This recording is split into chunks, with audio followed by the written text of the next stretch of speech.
You know, there's different levels to your life and what you're experiencing right now. And I would dare to say that for the vast majority of people, it's very limited. Remember, early 2024, January, I'm sitting in the Grand Hyatt over in Bogota, Colombia. And I make it up to the room I got was a nice room.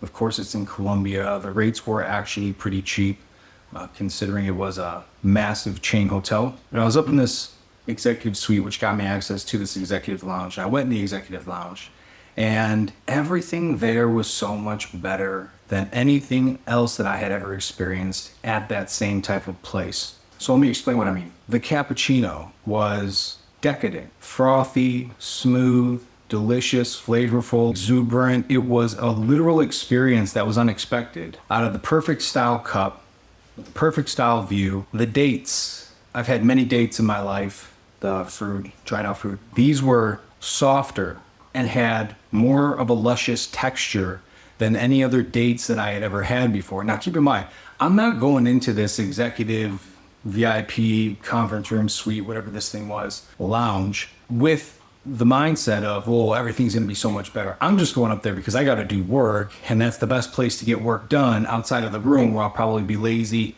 and not do what I need to do. So that's why I'm in here. And as I'm experiencing, by the way, that cappuccino was made for me by some awesome butler dude. The dates they offered to get them for me, but I just did it myself. Imagine how helpful that would be if you had children. My point to all this is that based off our past experiences, we limit the capacity of our lives, and we limit what our definition of true fulfillment is, because we limit that definition based off of what we ourselves only define it as. And until we are educated or exposed to some sort of new definition, some new meaning of that idea, that concept of fulfillment, only then, and if we're accepting of it, will our horizons be broadened, and we'll expand into new levels of heightened consciousness. And it sounds crazy to say new levels of heightened consciousness over something like a VIP executive lounge hotel experience, but it really truly is, because right now your level of consciousness is exactly what it is and where it's at.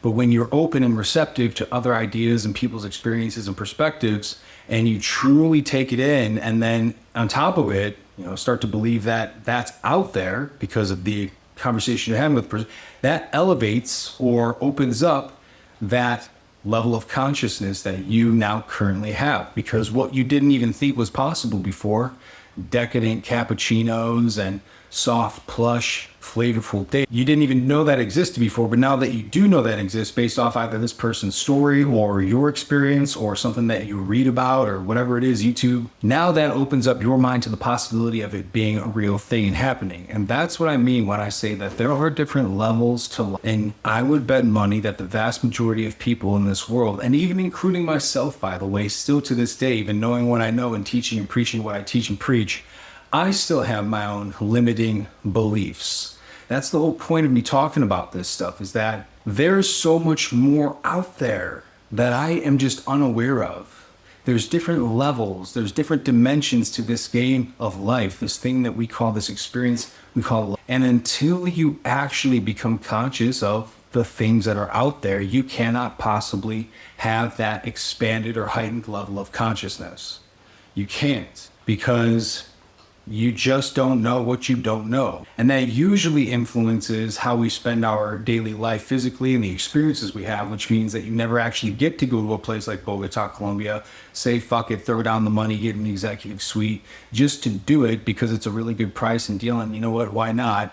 And then you all of a sudden go up into the VIP executive lounge because you have to do work and you want good internet connectivity and you don't want to be lazy in your room, you want to be productive. And then you are now having this whole new experience. You force yourself into uncomfortable places and situations, i.e. Bogota, Colombia. That was not a very comfortable experience for me at all. I actually almost bailed on it because when I was heading out to the Amazon rainforest, I thought for sure I actually was possibly going to be getting kidnapped.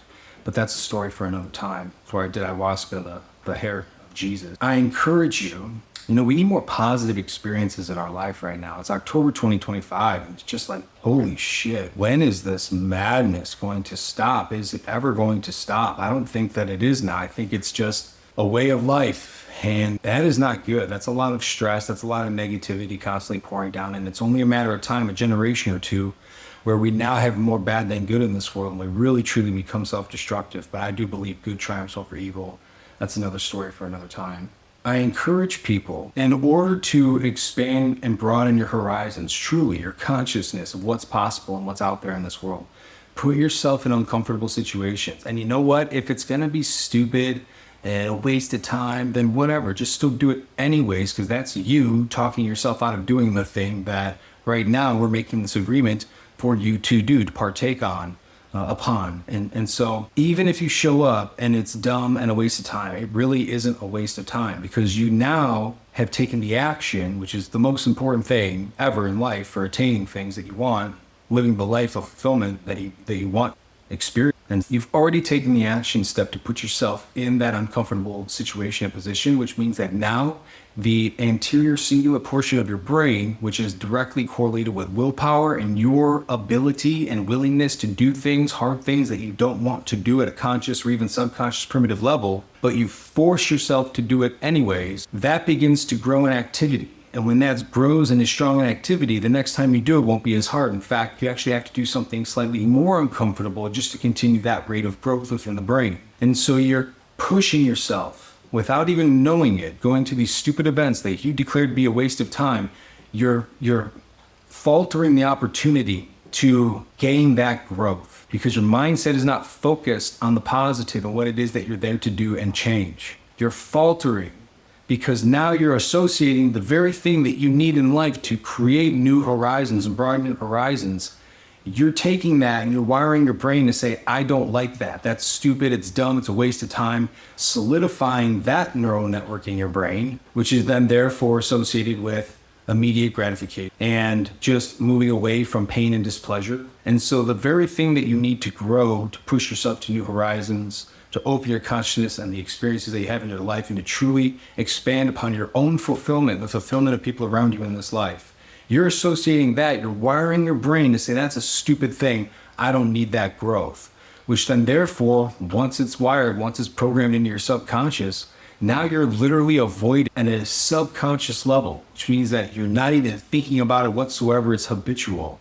You're avoiding the thing that you need the most. There are different levels to this life, ladies and gentlemen. And I encourage everybody to get out there and experience the world and explore and put yourself into precarious situations, but do it from a place of love and kindness and compassion and curiosity.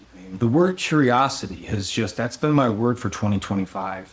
I thought it was going to be acceleration, growth, all this stuff. I got injured right away. I got injured again. That's a story for another time. But curiosity, when you explore the world with genuine curiosity and you meet people and you talk to them and you engage with them and you exchange this energetic tether between you and them and the universe and God, you amplify that connection between you both, which was just better for all of mankind. The whole universe feels that energy, that radiant love from a new connection of human beings coming together, that reverberates throughout the cosmos. Explore the world curiously, genuinely curiously. See how long you can go without talking about yourself.